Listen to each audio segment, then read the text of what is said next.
Do'stlar, kashfingiz xayrli bo'lsin. Bugun biz birlikda Akbar Ahmadjon Sabiriy tog'imizning "Amdi yolg'on aytmayman" degan hikoyasini anglaylik, ha?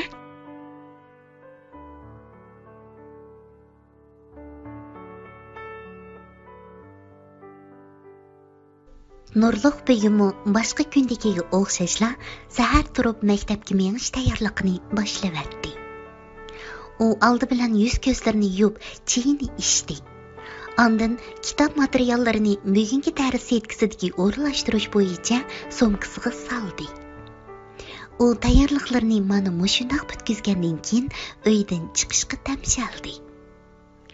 Dal mushu chaqda u tomdagi aynakka qarab bo'ynida galstukning yo'qligini his qildi-da, oldirab tinab uni izlashga kirishdi. Galstukni topmay bo'lmaydi. Chunki ularning sinf mas'uli galstuk taqmagan o'quvchilarni hargiz bo'sh qo'yib etmaydi. U uyning bo'lim pushqaqlarini xili izlagan bo'lsa-mu, qiyirishqanday galstukini hech yerdan topolmadi. Oxir "Balkim portamda unutib qolgan bo'lishi mumkin" deb o'ylab maktabga qarab chapdi. Nurluq maktabga kelib bo'lguncha chiliq-chiliq targa cho'mib ketgan edi. U sinfga kirganicha hech qanday savodishig'imi galb qilmasdan partisiga etildi-da, tortmasiga zo'r umid bilan qaradi. Qaradi-yu, lassidi bo'shib o'rindiqda o'tirib qoldi. Chunki uning galstuki partisidimi ko'rinmaydi. "Opla, endi qanday qilaman?" U darhol sinfga tom soatiga qaradi. 5 minut. Vaqt to'shidag'anga yana 5 minutda qolgan edi.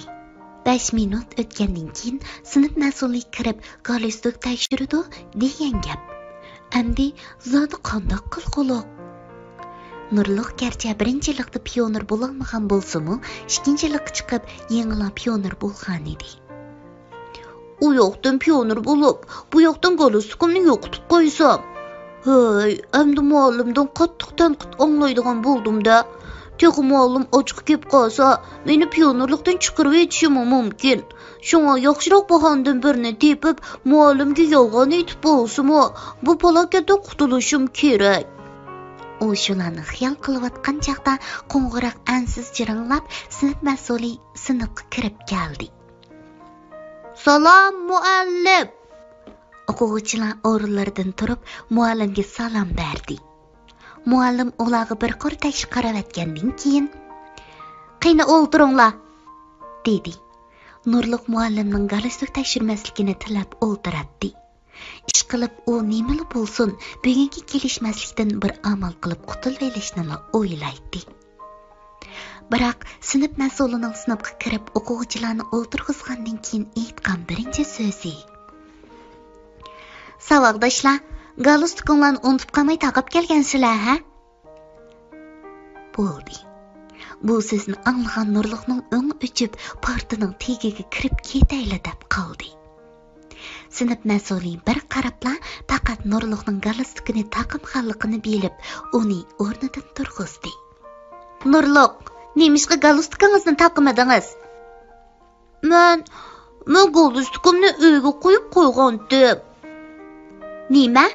Nemishqa uyga qo'yib keldingiz?" "Bir minut bo'lib ketibdi-kan.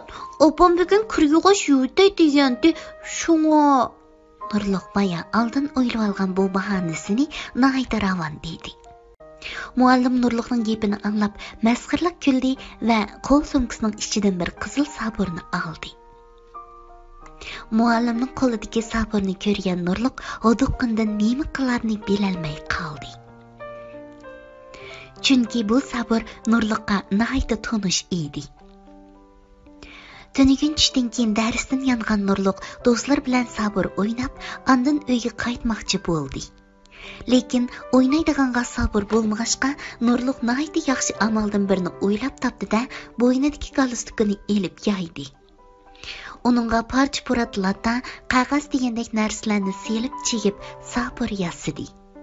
Mana hozir u yasigan sabur sinf mas'ulining qo'lida turadi. Bu sabur qanday qilib sinf mas'ulining qo'liga tushib qolgandi, ha?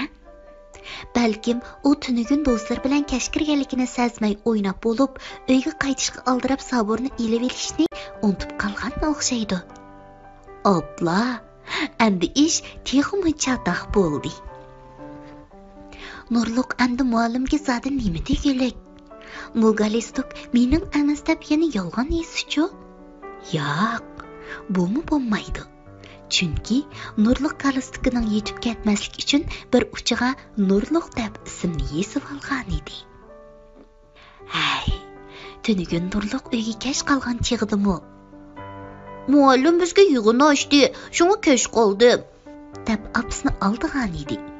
Endi yolg'onchining quyrug'i bir tutam degandek yolg'onchilik qilib sinib mas'uliga tutilgan edi. Nurluq xijil bo'lgandan o'ziga qarab turgan sinib mas'uliga qaray olmay yerga qarab oldi.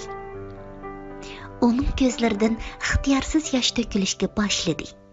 Ham o'z-o'ziga "Endi hargizmi yolg'on aytmayman" deb va'da berdi.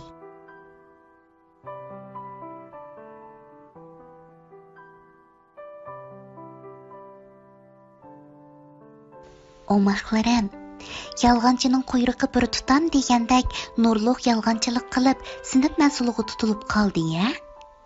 Balkim rost gap qilgan bo'lsa, sinib mas'uli uni hargiz ayiblamaydi. Nurluqning o'zidan ketib qoldi. Shuning uchun biz Nurluqdan ibrat elib, rostchil, samimiy balladin bo'laylikmi? Men ishinaman, mening omoqlarim Dillalla hadisning gapini bak anglaydi. Kesh bo'lib ketibdi, amiz bugun baldir uxlanglar. Atmush vaqtda Dillalla unidar salonda ko'rishaylik. Tatliq tushlar, sizlarga amra bo'lsin.